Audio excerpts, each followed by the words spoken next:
నమస్తే అండి. మన ఛానల్ సబ్స్క్రైబ్ చేయండి. సో ఈరోజు వైఎస్ఆర్ కాంగ్రెస్ పార్టీ చేపట్టినటువంటి యువత పోరు ఏదైతే ఉందో, ఆ రోజు నారా లోకేష్ గారు ఎన్నికల ప్రచారంలో యువతకి 20 లక్షల ఉద్యోగాలు, నిరుద్యోగులకి నెలకి 3,000 అని చెప్పేసి ఆనాడు ప్రామిస్ చేయడం జరిగింది.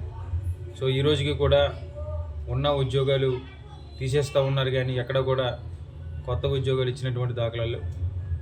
సో దాని నేపథ్యం బేస్ చేసుకొని దాదాపుగా సంవత్సర కాలం పూర్తయినటువంటి కూటమి ప్రభుత్వం మీద నిరుద్యోగులు YSR Congress party PG reinvestment కోసం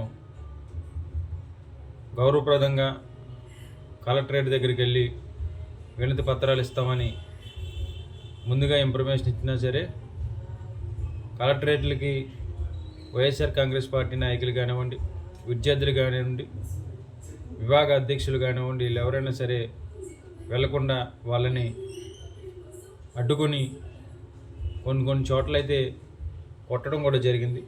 రోడ్లకు అడ్డంగా రూపేసి కొన్ని చోట్ల గేట్లు పెట్టి నాయకుల్ని, కార్యకర్తల్ని, యువతల్ని కూడా కలెక్టరేట్కి వెళ్లకుండా అడ్డుకొని పరిస్థితులు. విజయవాడ, వైజాగ్లో అయితే కొంతమందిని కార్యకర్తలను కొట్టడం, కృష్ణా జిల్లాలో కూడా అనేక చోట్ల కొట్టడం కూడా జరిగింది. సో వీళ్ళు ఏంటంటే పోలీసులను అడ్డం పెట్టుకొని వైఎస్ఆర్ కాంగ్రెస్ పార్టీ నాయకుల్ని, కార్యకర్తల్ని రెచ్చగొట్టి ఏదో ఒక విధంగా భయపెట్టాలనేసి ఆలోచనలో ఉండొచ్చు. ఎందుకంటే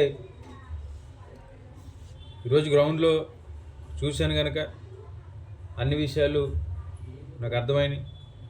ఎందుకంటే శాంతియుతంగా ఆ నాయకులు, ఆ కార్యకర్తలు, అభిమానులు, యువత, విద్యార్థులు వీళ్ళందరూ కూడా కలెక్టరేట్కి వెళ్ళి అక్కడ రిప్రజెంటేషన్ ఇచ్చి బయటకు వద్దురు. సో అందరినీ లోపలికి వదలకపోయినా 10 మందినో, 20 మందినో ఇలాగే కలెక్టరేట్ దగ్గర గేట్లు ఉంటాయి, ఇవన్నీ ఉంటాయి. లోపలికి ఎవరిని అంత సాధారణంగా పంపరు.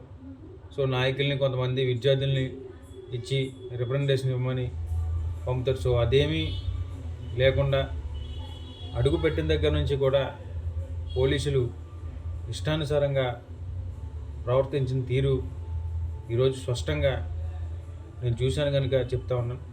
ఎందుకంటే లాఠీ చార్జ్ చేయడం, రూపేసేసి తోళ్ళలాగా ఎదరికి వెళ్ళనివ్వకుండా బంధించడం, 10 అడుగులకు ఒకసారి ఆపేయడం, కనీసం నాయకులను కూడా వదులుతారని చూస్తే వాళ్ళని కూడా ఆపేసి ఇబ్బందులు పెట్టడం ఈరోజు జరిగింది.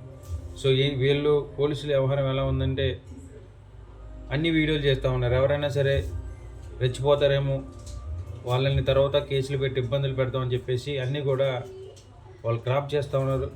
సో ఎక్కడికక్కడ వైఎస్ఆర్ కాంగ్రెస్ పార్టీ వాళ్ళు సమయాలను పాటించి వాళ్ళు ఇచ్చినటువంటి సమయం మేరకే ఇబ్బందులు పెట్టినా సరే కలెక్టరేట్ల దగ్గరికి వెళ్ళి రిప్రజెంటేషన్ ఇవ్వడం జరిగింది.